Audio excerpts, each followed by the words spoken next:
The Sunday school lesson for July 27th, 2025 is Jesus predicts the temple's destruction. Matthew chapter 24, verses 1 through 14. This is an audio reading of the lesson with intermittent commentary. Verse 1. Jesus left the temple and was walking away when his disciples came up to him to call his attention to its buildings. Prior to Jesus' departure from the temple, he had criticized the religious leaders for their hypocrisy by pronouncing 7 woes on them. The sharpness of the acrimonious exchanges between Jesus and the religious leaders must have unsettled his disciples. That may be why we see their attempt to turn the mood in a positive direction with their observation about the grandeur of the buildings of the temple. Perhaps they imagined Jesus would one day assume power over this temple, for he was the promised son of David. His very presence was greater than the temple. So, who better to appreciate its physical appearance? Verse 2. Do you see all these things? He asked. Truly I tell you, not one stone here will be left on another. Everyone will be thrown down. Jesus' reply was shocking. It was one thing to criticize the leaders of the temple, but to predict the temple's utter destruction? To speak against a temple in the ancient world was to invite the death penalty. The disciples may have expected that Jesus had a grand vision of a better temple, but his prediction, not one stone here will be left on another, was only about the tear down part of such a project, leaving out the rebuilding part. His wording is ominous. All the stones would be thrown down rather than falling down on their own. There is no record of the disciples asking Jesus who would be doing the demolition. The political context made that clear enough. Jews were allowed to keep worshiping at the temple by the permission of Rome. It was horrifying to think that Rome would turn against the Jewish people and their temple. In fact, the Gospel of John attributes this very fear to the high priest and his advisors. The Romans will come and take away both our temple and our nation. Ironically, the Jewish leaders rejected Jesus, at least partly out of fear that his message could spell an end to the temple and their vested interests. But Jesus knew better. Jewish nationalists would rebel and antagonize the Romans, who would respond with lethal military precision by surrounding the city and razing the temple in AD 70, some 4 decades after Jesus' prediction. Verses 3 through 4. As Jesus was sitting on the Mount of Olives, the disciples came to him privately. Tell us, they said, when will this happen? And what will be the sign of your coming and of the end of the age? After Jesus and his disciples left the temple, they crossed the Kidron Valley to arrive at the Mount of Olives. There, as they looked back upon the temple, the disciples desired answers to questions that were echoing in their minds. Mark chapter 13, verse 3 specifies that it was Peter, James, John, and Andrew who asked the questions. The mental context of the disciples is a clue to the questions they ask. By Jesus' coming, the disciples were not thinking of what Christians today call the second coming or return, since the disciples did not believe that Jesus was going to depart physically in the first place. Even right up to the time of Jesus' ascension, their expectations were mistaken. Thus, what the disciples must have meant by coming was the ascension of a king to his earthly throne with his full power on display. Perhaps they reached this misinterpretation from Jesus' statement about the coming of the Son of Man. This expectation means that the disciples used the phrase the end of the age in the sense of the ending of an era, not the physical destruction of planet Earth. The Greek word translated age here is the basis for our English word eon, which refers to an immeasurably long time period. The disciples thought the destruction of the temple would signal Jesus' immediate kingship. He could then wipe away the wicked kingdoms of this world and bring God's justice to the poor and oppressed. Verse 4, Jesus answered, "Watch out that no one deceives you." Verse 5, "For many will come in my name, claiming I am the Messiah, and will deceive many." Jesus doesn't answer the disciples as they expect. Instead of, "Here's how to recognize me," his response is along the lines of, "Here's how to recognize it's not me." Pretenders and wannabe liberators were abundant in the first century.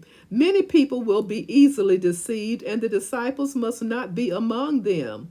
The word Christ is the Greek word used to translate the Hebrew word Messiah, both of which mean anointed one in English. Several decades after the temple was destroyed in AD 70, a man who called himself Simon Bar, meaning son of a star, proclaimed himself to be the Messiah on the basis of the prophecy in Numbers 24:17 of a star coming out of Jacob. The Romans crushed his rebellion in AD 135. Those who were deceived by the man's claim and followed him were either killed or enslaved. When we think of how many people today are deceived by even simple scams, we should constantly be vigilant. False messiahs and false prophets are those who show impressive signs, supposedly from God. This will be the reason for their remarkable, though temporary, success in recruiting many followers.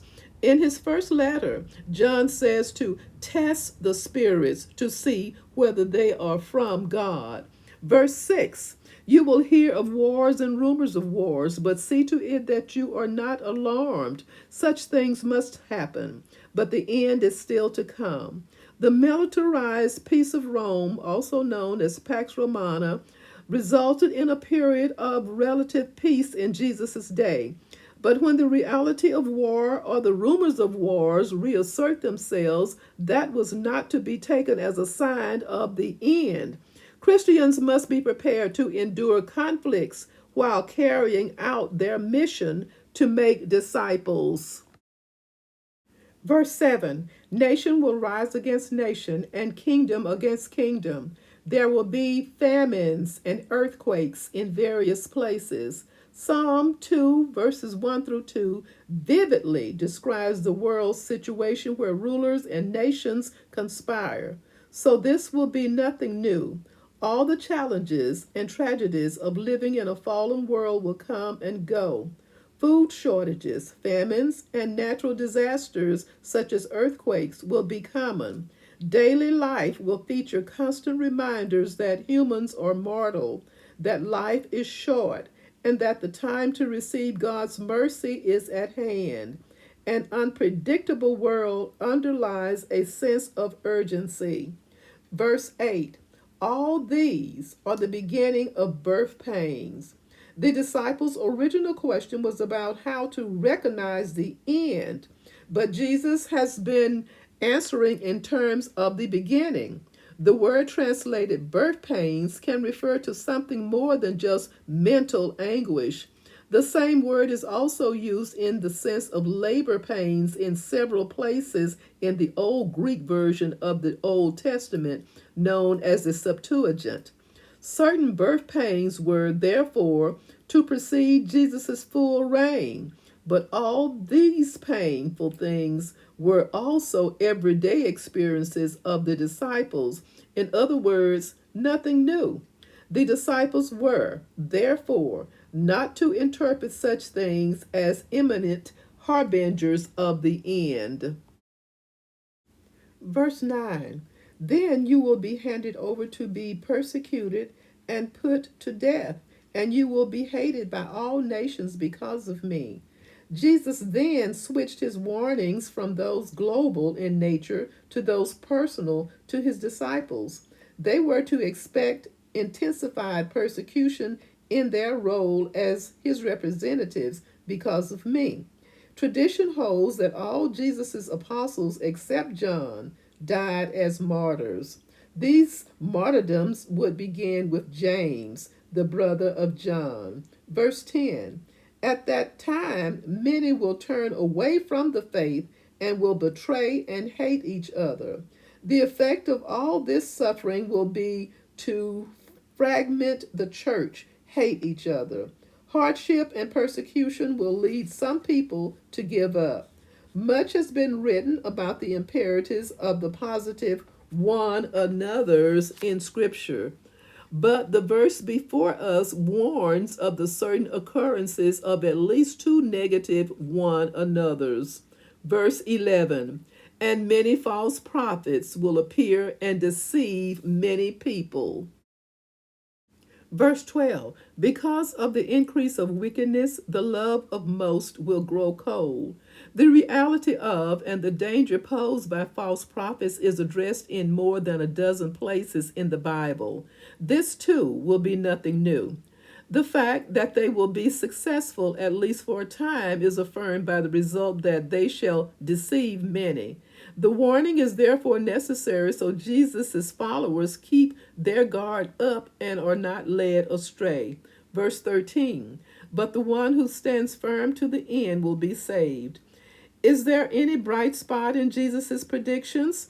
Is there any sign of God's victory while evil continues to rule the world? The answer is a resounding yes. The parable about the soils holds out hope for those who receive God's message with faith. God has a great harvest, a great victory.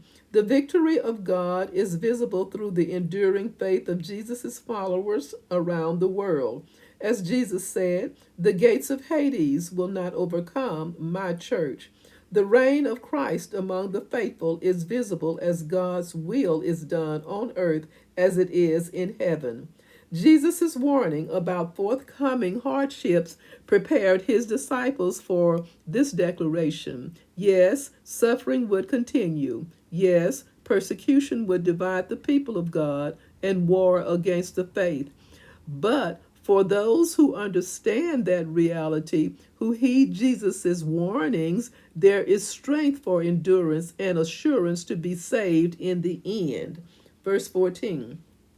And this gospel of the kingdom will be preached in the whole world as a testimony to all nations, and then the end will come. The coming destruction of the temple may look like a diversion of God's plan, but it will not be. God's purpose was never to designate a plot of land for a permanent temple. Its construction was secondary to God's promise to bless all nations through the descendants of Abraham and to build a kingdom through the family of David. For people in the Roman Empire in Jesus' time, gospel or good news was commonly associated with the announcement of a new king or ruler. Heralds delivering the message could say, I have good news for you. We have a new king. For the children of Abraham, good news was also connected to God's promise to end their exile and establish a divine kingdom. Declaring good news was to declare that God has fulfilled his long-standing promises to restore his people. Both of these fit what Jesus announced. Despite all the hardships and suffering his followers were to experience, God's kingdom was to be heralded and proclaimed for all to hear. This is the establishment of God's promised king, one whose justice shall be known throughout the world. God still works through his people to fulfill every promise he has made, to multiply the followers of the new king. The end is delayed, not forever, but long enough that the testimony of God's people can go forth. Thank you for listening.